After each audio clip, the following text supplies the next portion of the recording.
The city breathes, a slow, sleeping giant. Neon signs bleed into wet asphalt, painting the night in lonely colors. From up here, it looks peaceful, a million little lights flickering in the dark. But down there, in those windows, behind those doors, stories are unfolding in silence. Stories of quiet battles fought under the glow of a single lamp. There you are, a student, lost in a sea of textbooks. The world outside is long since gone to bed, but your mind is a battlefield of theories and formulas. The cursor blinks on a blank page, a tiny, relentless heartbeat mocking the stillness of the room. Every line you read, every note you take, feels like a single drop in an endless ocean. Is this enough? Will it ever be enough? The weight of expectation, yours and others, settles on your shoulders, heavier than any book. And you, the worker, riding the last train home. The carriage is a metal shell, rattling through the city's dark veins.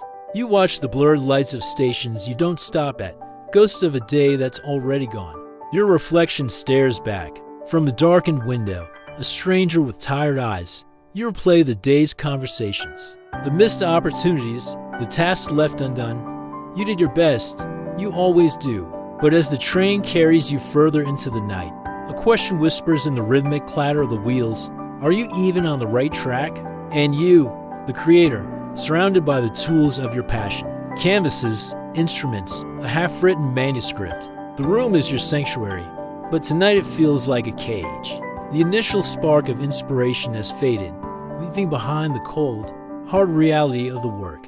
You look at what you've made, this piece of your soul laid bare, and all you see are the flaws. The imperfections scream louder than the intent. A masterpiece exists in your mind, but this is just a pale imitation. Is this all you have to offer? The clock on the wall ticks. Each second is a hammer blow, chipping away at the silence. It's past midnight, then it's 1, then 2. The witching hour, they call it.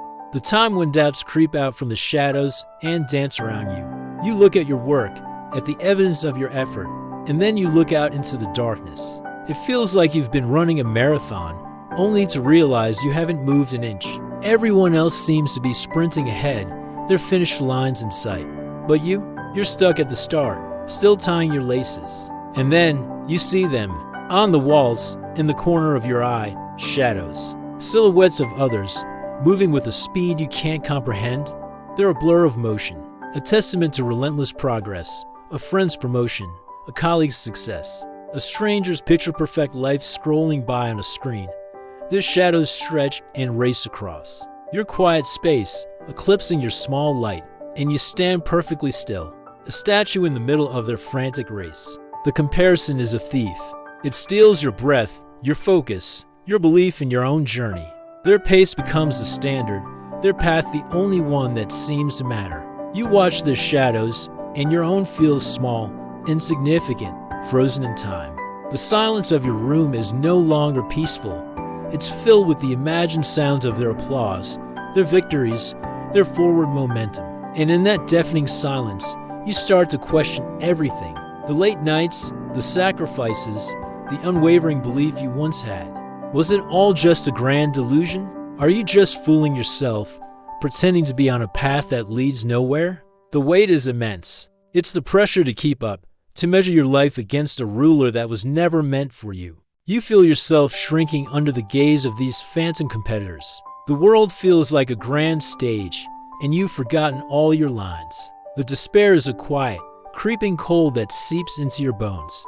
It tells you to give up, to turn off the light, close the book, put down the brush. It tells you that your stillness isn't patience, it's failure. It whispers that you are alone not because you are focused, but because you have been left behind. But wait, just for a moment, stop. Take a breath, a real one. Feel the air fill your lungs. Feel your own heartbeat, not the frantic rhythm of the shadows. Look away from the wall.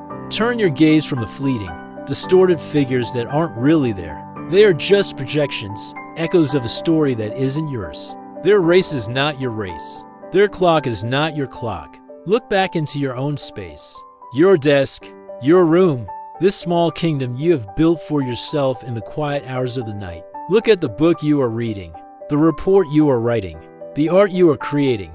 This is your world. The light from your lamp doesn't have to illuminate the entire city. It only has to be bright enough for you to see your next step. And as you do, something shifts. It's not a sudden explosion of triumph. It's quieter than that. The harsh glare of your lamp seems to soften, its light becoming a gentler, warmer glow. The sharp edges of the room blur just a little. The shadows on the wall haven't vanished, but they no longer hold power. They retreat, becoming what they always were, just shadows, muted and distant. This isn't a feeling of victory. There's no trophy, no finish line suddenly appearing at your feet. It's something else, something deeper. It's acceptance, the quiet, profound understanding that your timeline is your own. It is sacred. It cannot be rushed, and it cannot be compared. Your stillness was never a sign of stagnation. It was a sign of depth. It was you, planting roots while others chased the wind. The ticking clock is no longer a judgment. It's just a sound, a steady rhythm accompanying your own unique melody. The silence is no longer empty. It's full of your thoughts, your focus, your unwavering presence. You are not behind. You are not ahead.